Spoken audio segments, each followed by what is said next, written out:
Excellencies, ladies and gentlemen, everybody, please take your seats. We're about to start. Thank you.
Good afternoon, everybody.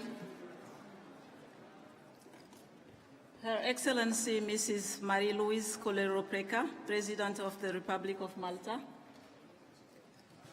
Her Excellency Mrs. Alena Kupchina, President of the 17th General Conference. Excellencies, Ministers and Ambassadors, Honorable guests, Director General of UNIDO, ladies and gentlemen. I'm honored to introduce these high-level discussions on World Women Leaders Talk. Excellencies, honorable guests, ladies and gentlemen, good news is the world have made the most spectacular advances in science and technology in the past few decades. Not so good news is statistics have shown that the gaps have been constantly widening in wealth and income between and within countries. Inequality may be one of the great challenges to global development. It matters in all countries, both in the developing and the developed world. Equally worrying are the differences among countries. Unequal roles and treatment of women and men are another face of inequality. Such inequalities can undermine economic growth and social cohesion. Through the Agenda 2030, the world leaders have committed to mobilize efforts to end all forms of poverty, fight inequalities, and tackle climate change while ensuring no one is left behind. In her keynote speech at the World of Work Summit in June 2017, Her Excellency the President of Malta, drawing attention on some of the global goals, said, I quote, "Addressing global inequity and injustice is our first and most urgent concern. For this reason, Sustainable Development Goal 1 focuses our attention on poverty eradication." End quote. She also said, I quote again, "Agenda 2030 is a pathway to help us hold ourselves, our authorities, and our nations accountable to the most essential socio-economic issues." End quote. Indeed, a stronger commitment to partnerships and cooperation is needed to achieve Sustainable Development Goals. It will require, among others, coherent policies, an enabling environment, And to use your own words, Madam President, it will also require genuine and sustainable investment, especially in Africa. It is our great honor to have with us today the President of the Republic of Malta. Her Excellency Mrs. Marie-Louise Colera-Preca has dedicated her life to the social well-being of the most vulnerable in society. She has driven a number of key reforms and was influential for effective changes in the social policies of Malta. Thank you, Madam President, for being here. Excellencies, ladies and gentlemen, leaving no one behind is at the heart of UNIDO's mandate of inclusive and sustainable industrial development, ISID, as adopted by our member state in 2013 in Lima. The Director General of UNIDO said, I quote, "Poverty is still the central challenge of our world. We now have the means to eradicate poverty within the next generation." Mr. Lee Young is also called Mr. Industry. He is our champion of inclusive and sustainable industrial development and also our gender champion. Thank you, DG, for joining this panel. Indeed, industrial development in an inclusive and sustainable manner contributes to economic growth and shared prosperity. Economic growth and shared prosperity mean more children in school, the future, more jobs for young people, a ticking bomb, especially for Africa, more opportunities for women, half of the talent of the world, and also better use of resources and environment protection, our legacy for future generations, which altogether is the foundation of peaceful and harmonious societies. Ladies and gentlemen, Her Excellency Mrs. Alena Kupchina, Permanent Representative of Belarus to UNIDO and President of the 17th General Conference, with her extensive diplomatic experience and her knowledge of humanitarian, ecological and scientific cooperation, is well placed to talk about inclusiveness and sustainability. The shared theme of inclusiveness also brings in today's moderator, Mrs. Zainab Badawi, a well-known journalist at BBC. Zainab is also a founder and chair of the Africa Medical Partnership Fund, a charity aims to help local medical professionals in Africa. Under her guidance, the panelists will highlight the importance of industrial development for an inclusive and sustainable future for our world, a world of choices for future generations. SDG Goal 17 says that global partnership is critical for the success of the SDGs. To conclude, I would like to add that multilateralism is also essential, and a strong political leadership is crucial. Thank you. Zainab, over to you. Thank you so much indeed, Fatou. Thank you very much indeed, Fatou. Yeah. Thank you for that introduction. Good afternoon, Madam President, Excellencies, ladies and gentlemen. It is my great pleasure to be presiding over this conversation, Women's Talk, World Leaders, Women Talk, and of course we have our honorary woman, so to speak, at the moment. The Director General, of course, is with us.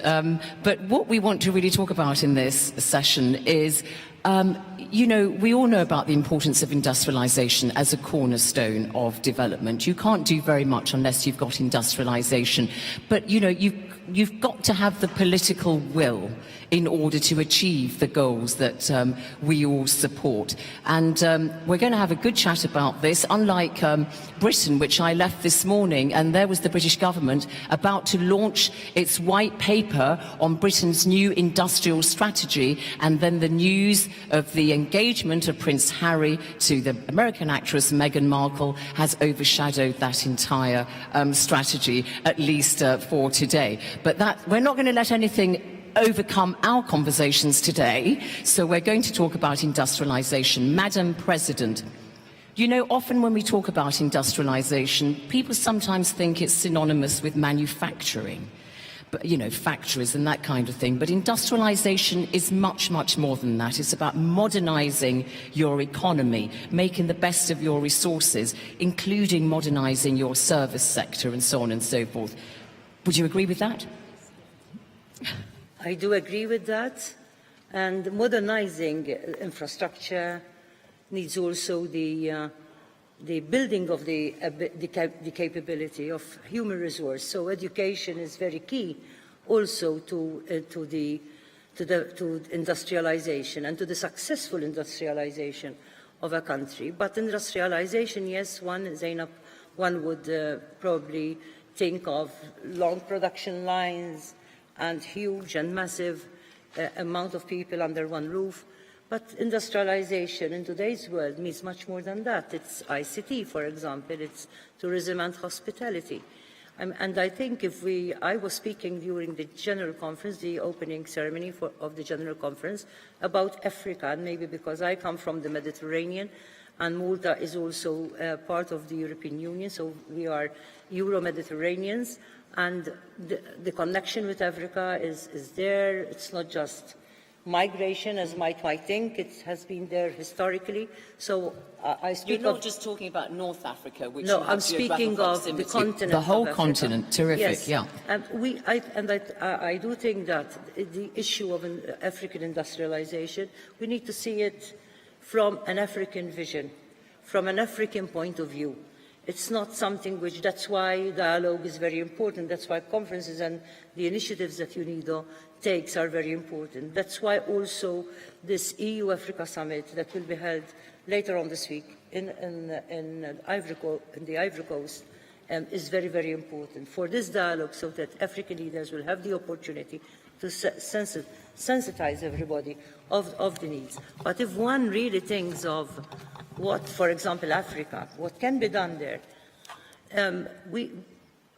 as I see it, and maybe I don't want to sound presumptuous, but if there is anything which Africa or the whole continent can really boast of, is its climate. One would say, but what about climate change? But it's the sun which one can develop. How can we develop the sun? We take into solar energy. For example, I do dream of the Sahara Desert, such a huge, massive land, Of course. which today is only the symmetry of so many migrants that end up in horrendous situations and are left literally in the desert, because many a time we only speak of the people drowning in the Mediterranean Sea. We never speak of what is happening in the Sahara Desert with the crossing of migrants there. I'm speaking of this because giving a voice to the many migrants I have who have shared narratives with me of this horrendous experience, and the hideout of smugglers and traffickers. It could be developed into a powerhouse for Africa. And so industrialization, in your view, is absolutely key to delivering some kind of prosperity to the people of the continent. The continent itself, all the countries in Africa have so beautiful. Sure. So beautiful. Do you know, I was born in Africa, so I totally agree with you, Madam President. I haven't been to all of Africa, but I've been to quite a number of countries in Africa, and everywhere I go, it's the characteristics, the beautiful scenery and everything. I mean, it could be a wonderful hospitality place where tourism can really grow. And tourism, again, it's not just an economic driver. It is also a social driver. It brings people together. So do you think, sorry to interrupt you, do you think that when people talk about industrialization, there is a tendency to forget the service sector, including tourism, for instance, and of course Malta relies a great deal on tourism for as part of its GDP. Do you think, and I think you actually also, when you were in opposition, had the tourism portfolio, amongst others, so you know what you're talking about here. Well, you know about many things, but do you think that there should be more emphasis on the service sector when we're talking about industrialization? Well, I would say including the service sector, and because we started off, what do we mean by industrialization? It's not just manufacture, but there is the services industry, hospitality industry, this renewable energy. Sure. I really think this. The more I think of it, I'm not technical and I'm not a scientist, but I know what the sun is. For example, Malta has been conducting programs and schemes, creating schemes so that people will indulge into solar energy in their domestic solar energy. So if it can be done for a house, it can be done for a whole exploit continent. your natural resources on that path. This is eternal. This is not like fossil fuel that within years, decades, it can end. But the sun will never end. So it is really a sustainable source. We will address CO2 emissions, but also we could create millions of green jobs for the young people of Africa. And that's what we mean by sustainable and inclusive industrialisation. Director General Lee Yong, so Madam President there has wrapped up quite a few things for us. But let's just pick up this issue where she says, you know, you've got to use your comparative advantage, that when she said Africans have got to industrialise in a way that meets their own blueprint, that you can't just come and impose it. This issue for UNIDO is a critical one, isn't it? Country ownership, regional ownership of an industrialisation policy.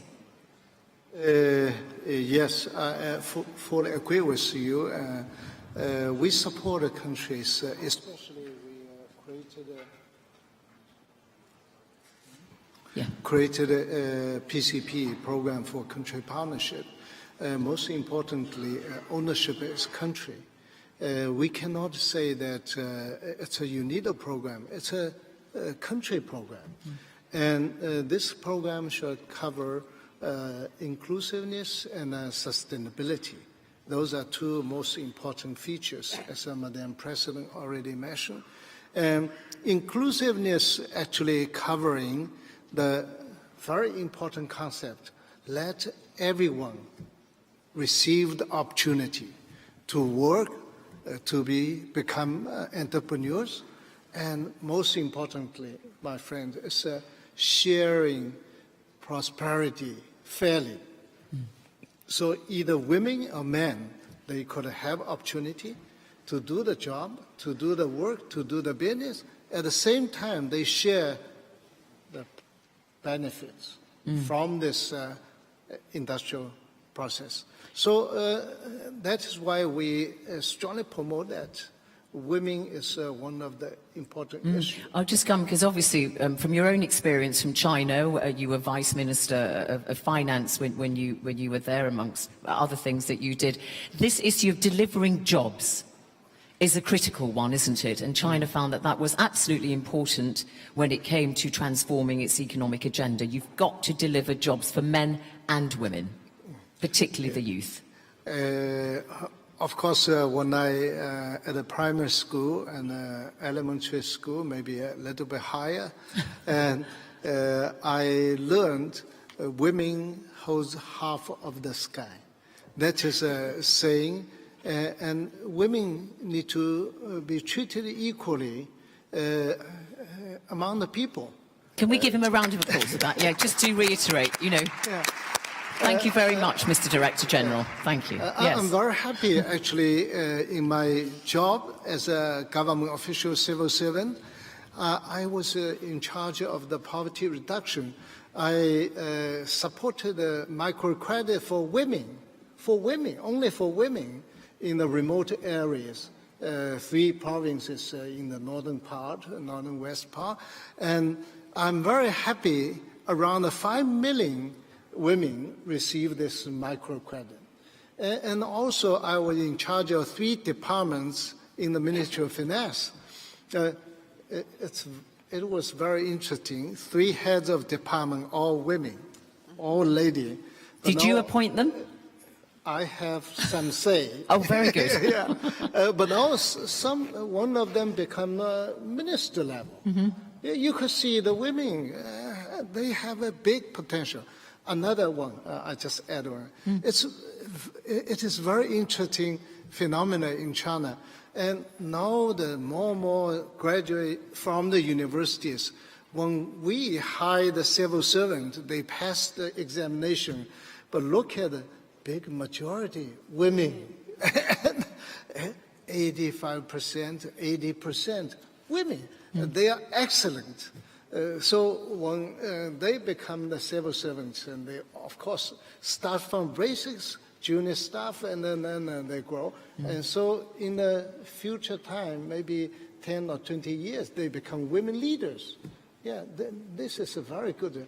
And also another information, final information. No, it's fine, please. I was very happy to learn that around the world, statistics by Western magazine, and it says in China, the women CEOs, more than 50%. Really? Of entrepreneurs, and the largest percentage in the world. To my surprise, I never know that. So I think you need to change that Chinese proverb to say that women hold up more than half of the sky. I fully support Mr. that. Director General. But I myself also... over China, yes. Myself also strongly supported by my wife. She sacrificed her career. She got a master's degree in library information science, and she contributed a lot to the librarian's career, but she gave up the job to support me. So you feel an extra of course, responsibility to promote. Yeah, without my wife, I couldn't be here handling this important job.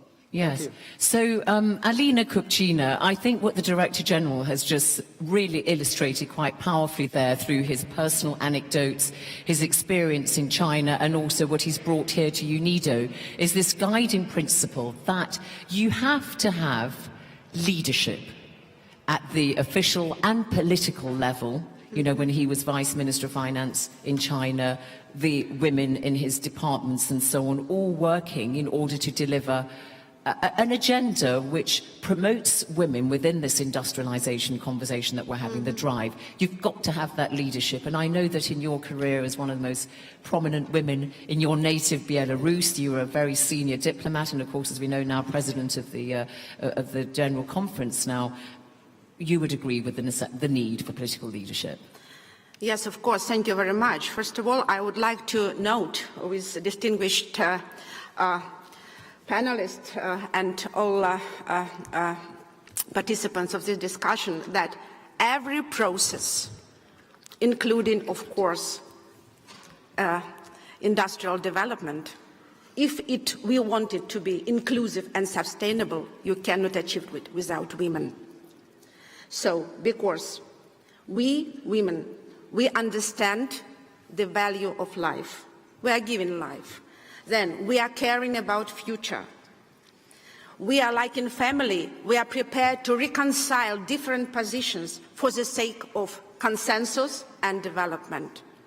This is why, of course, the topic of gender balance, gender equality, gender perspective is so crucial still for the majority countries, or for all countries in the world, and of course for the United Nations system. And I am very much appreciative that this topic is so much high on the agenda of our organization, UNIDO, and that our Director General is a gender champion. That's excellent. I'm going to come back to Madam President, because I know that you have a plane to catch and you won't be able to stay with us for the entirety of this conversation. I mean, on the issue of political leadership, you've had such a long career in politics in Malta, 40 years. I was trying to work that out, but you started as a teenager, basically. Yes, and, you know, you demonstrate a lot of, you know, first, you were the first Secretary General of the Labour Party in Malta. You were the second female president. You've had various portfolios, particularly in social affairs and so on. So this whole issue of political leadership and seizing an agenda and delivering it is an absolutely critical one when we're talking about industrialization. What's your experience been? It is very important. We cannot have sustainability without women being involved completely. We need to be in numbers, however, in leadership. For example, let me take us a bit away from industrialization, but it is also interlinked. One thing which I find astonishing is with regards to, for example, women negotiators, or rather women around the peace tables. They are at a minimum. So this is one of the things which I have spoken to the President of the General Assembly this morning, that we need more women around around the peace tables. I believe in this because we need to have sustainable peace. It is not enough to have the authorities signing a peace treaty. We need to build peace from the communities. And I do believe that women are the soul of our communities, together with men, but women are absent completely.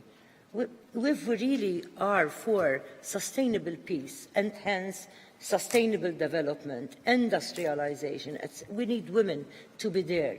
And to be there essentially also to bring the communities together.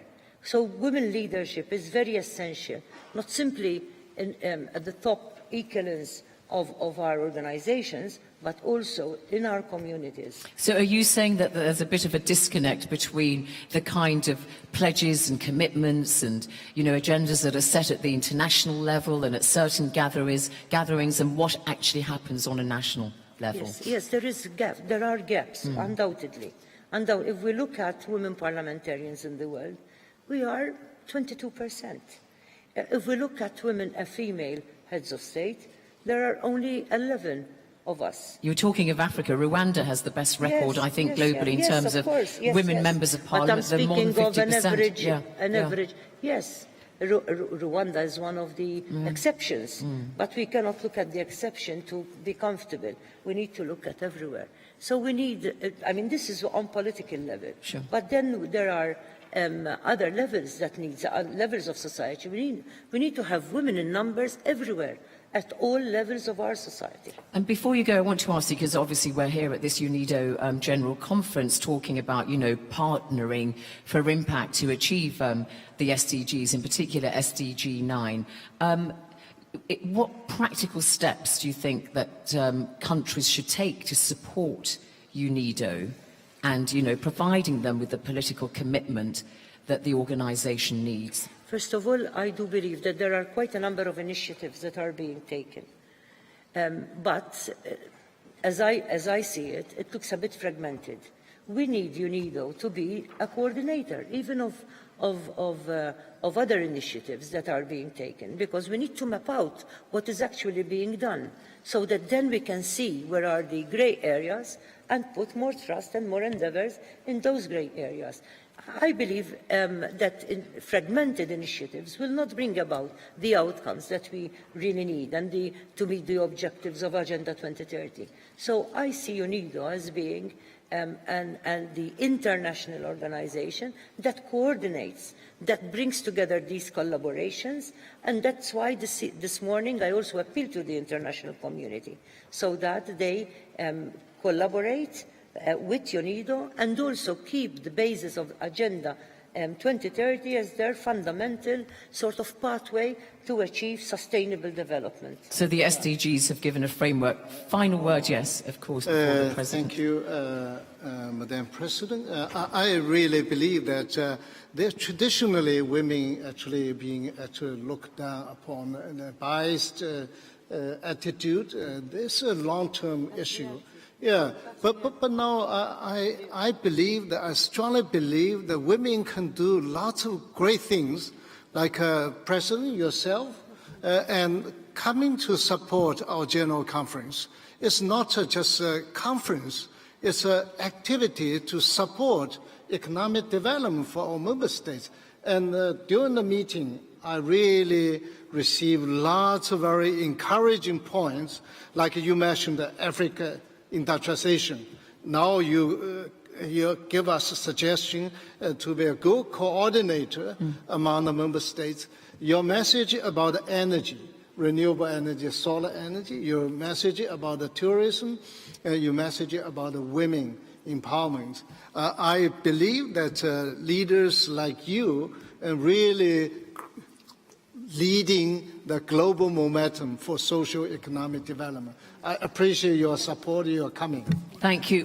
Would you please join us in thanking Madam President of Malta, and we wish you all the best. You to the stage. Thank you.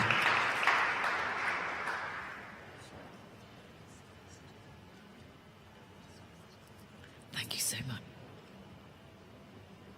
No, so I'm just going for a little stroll with Madam President. Thank you so much indeed for your intervention, and we wish you all the best. Thank you very much indeed. Thank you. So, Director General Lee, there was the President's cry for UNIDO to do more to combat the fragmentation that she mentioned is taking place, and that UNIDO could perhaps try to do a bit more. So how do you see the work of UNIDO developing to match a country's goals and interests so that you can be the kind of touchstone for everybody? This is a really very, very big issue for UNIDO. We understand for 51 years we created thousands of projects for all member states, like India, more than 400, China, more than 400, other countries, 300, and so on. And through those kind of projects, we created very good results, like energy side, energy efficiency, renewable energy, and the agro-industry trade capacity buildings. But now I visit countries, I visit those leaders, and they talk to me. They say, DG Lee, please tell us, help us to develop industrial sector, to have an industrialization. Our transformation plan is really based on industrialization. And this is a common message, actually, I heard many times. That is exactly as Madam President Malta mentioned. Try to be a coordinator to support a country with economic transformation, which means much broader range of support, strong support for the economic development, economic transformation, instead of with one, two small projects. That is a kind of demand request from member states. It also needs a kind of coordination among ourselves. I talked to my staff. They worked very hard. They worked on the projects, 4 or 5 projects. But now we really need to sit down to think about something more magnificent, and the country needed.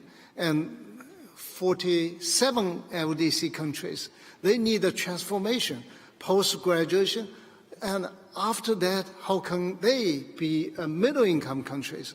So all the issues we actually discussed last Thursday, Friday, by more than 13 ministers from these least developed countries actually present exactly the same issue, how UNIDO could play a role as a coordinator to support the country.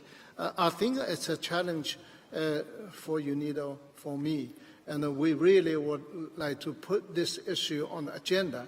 Of course, it's connected to all the issues. I'll come back to that in a moment. I just want to come to Alina Kupchina first. So, Alina, as I say, you're from Belarus, and obviously that was part of the USSR, and then in the breakup in the early 1990s, in 91. There are many, many competing demands for a country such as yours that was in transition for the leadership. So how do you try to, ensure that there is a focus or a prioritization of industrialization for a government when it's got so many competing demands, just as your country had when it suddenly found itself in this new situation? It's quite easy if you proceed or you are driven by the national interest of the country, actually. And our national interest, and we are going under this road, so this is just to preserve, and we managed to do this, the industrial capacity we inherited from the Soviet Union when it dissoluted, but we even modernized it. And now we are having leading positions in many industrial fields. Maybe for you it will be astonishing, and for the audience to know that, for example, every third dump truck in the world, this is Belarusian. Together with Komatsu, we have Belaz, so it's mine trucks, you see. Every turns wheel tractor is Belarusian. It's about industry, actually. Well, and in terms of, for example, export of computer services per capita, Belarus, during the last years, several years, we are ahead of United States or India per capita, because we are quite a... You're only about what? Yes, we are not a big country, 10 actually. 10 million are you? Or yes, 10 million, like 10 million people, yeah. but in the middle of Europe, in the Central Europe, Yeah. situated at the crossroads, and our interest, including the interest within the industrialization, just to have all our markets as they being open to our products, So to be friendly to everybody, and just trying to serve in the interest of connectivity in Euro-Atlantic and Eurasia, you see? Sure. So As a regional hub. So you scaled up the state-owned enterprises that you inherited from the Soviet Union, as well as fostering innovation in new sectors. Absolutely, yes. And, you know, family silver, if I may put it in such words, is still in state's hand, but the privatization is undergoing, and also the segment of small and medium enterprises is developing. Also, maybe not so rapidly as we would love to, but it is developing because we want it to be sustainable, you know. And also, it's so difficult to survive shock therapy or whatever when you were for such a long time in one state, and then you become independent. So, and people, they want to live decent life. And in my country now, I mean, people never lived better than we live now. But with regard to women, I need to tell you that, for example, in my country, the majority or overwhelming majority of people with high education, it's ladies, it's women, even in the spheres which are connected with the industry. Also civil servants, 70% of civil servants are women. In our parliament, here President of Malta just cited that average is 22, 25. We've got 38% of women. And also we've got ministers, etc. And also, just to echo what our Director General just told, you know, for me, this gender balance, it's not about having more for ladies than for men. This is really about equal treatment and equal opportunities, because we women, we are strong by nature, and all political leaders, ladies, women who were present and delivered their statements during this session, they just vivid evidence of this. We just need to be treated equally. Have you had issues when you were, as I said, you've been at the top more or less for like 25 years. Have you had gender-based issues that you feel have held you back, or witnessed it on a wide scale in Belarus? But you know, sometimes, even now, when cliché about my country, they are going away, thanks God, you know. My words could be perceived as Belarusian propaganda, but this is not the case. I never in my life evidenced a kind of discrimination on gender basis. Never. But of course, we as a country, we do have, like everybody, some problems. We need more women entrepreneurs in medium and small enterprises. We need just to improve the conditions of salaries, I mean, payment for jobs for women. Of course, nothing is perfect. But, I mean, normally society lives upon the basic principle of equal treatment. Director General Lee, so finally, you've made it very clear to us today that in everything that you're doing here at UNIDO, you're going to consider the impact on women. Whatever it is you're discussing, whatever policies you're looking at and so on, be it, you know, the building of infrastructure, industrialization, fostering innovation, and so on and so forth. So I should congratulate you on being ratified for your second term today, and to ask you then to give us your parting comments on just how you're going to be running your second term and just how far you are going to be putting this gender issue centre stage. Thank you very much, my friend. And this is, as I mentioned during my speech, it's a profound responsibility. It's not just like give you a job, I take up a job, and then I do something regularly. It's a really big challenge. I admit to myself, I need to mention that to my staff, because daunting task globally. Look at those migration issues. Actually, they start from the partially economic migration, and they're looking for a job. If they have a job and the less migrations, it doesn't mean the migration is totally 100% bad, but of course we need to learn. The climate change. The climate change is a big issue, not only just for CIS country, it's for international community, and come to the poverty reduction. We still have big numbers, 200 million and 70 million young people. This is a daunting task, especially now we have a set up agenda. This is a limited responsibility obligation, and 2030 is not very far. But how to achieve that? How UNIDO can contribute to this process. Third issue is that we really need to look at UNIDO's capacity, UNIDO's innovative way. Of course, we created a PCP program based on past experience, lessons, best practice internationally, but how to roll out cautiously, gradually, to support countries with the transformation process. And also at the same time, how to actually look at our own capacity. UNIDO is a very frankly small organization, 700 staff and limited resources, but we need to leverage, use an innovative way. So having said that, I understand the job is not easy, but I committed myself with a dedication, passion, and with a commitment from our staff, we can do this job. And issue about women empowerment, because why I mentioned that I like this philosophy, equal treatment. I fully support Madam President of General Conference, and this is an issue. Not easy, very frankly, not easy. I attended one training program for women, how to avoid bias attitude against the women. And something automatically from your mind is, women, can they do it?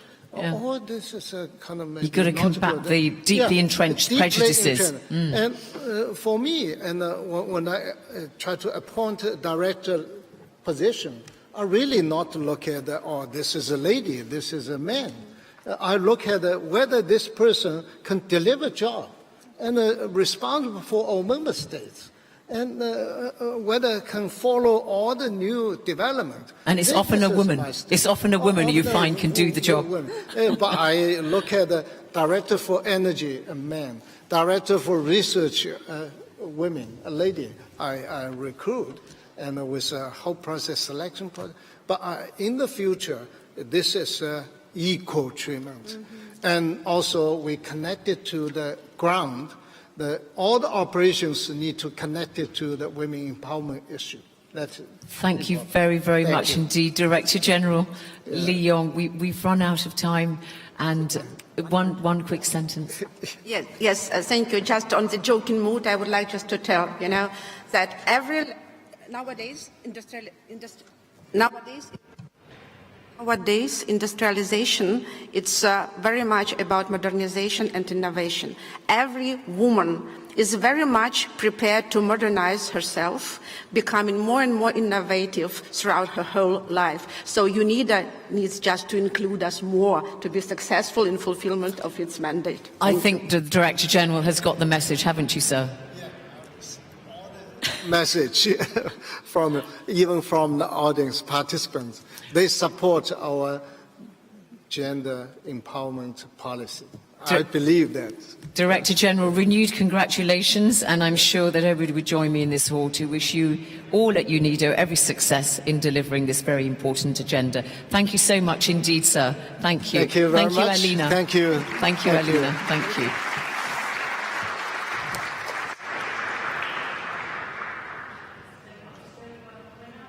Straight into our next session. May I please invite our next speakers to the stage. I hope that they are here in the hall. you.